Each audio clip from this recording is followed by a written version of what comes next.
They look beautiful though, right? For frozen salmon fillets in North Dakota. I thought they looked really nice. And what are we doing today, Steve? We are doing the herb crusted. Heard. That's good. We'll take it, man. Yeah. All right, we're doing the herb crusted salmon. Perfect. Let's get after it. Let's do it.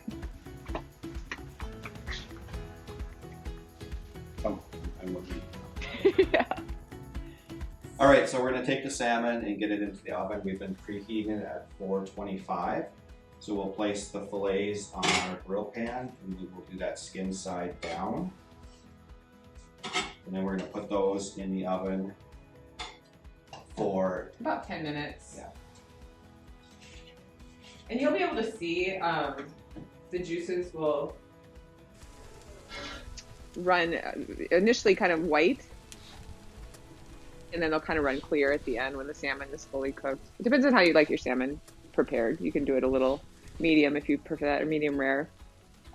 So we'll cook that for about 10 minutes. Meanwhile, do you want to make the sauce? Yes. The herb crust that we're going to put on the salmon, once it's partially cooked, is going to consist of Parmesan cheese. And we're going to do 3 tablespoons of that. We're going to do a tablespoon of parsley, a half a teaspoon of thyme,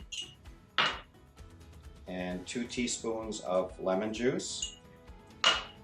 And then we're going to do a couple cloves of garlic. And we're going to mince those into the mixture.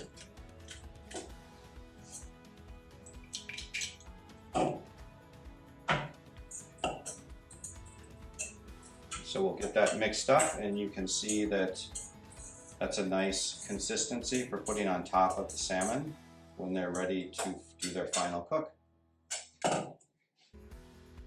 So it's been 10 minutes with the salmon, so I think we're going to pull that out of the oven and put the herb crust on it. That's beautiful.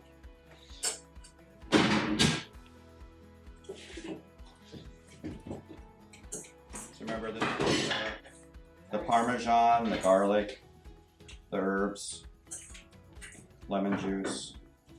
We're going to cover each fillet with that.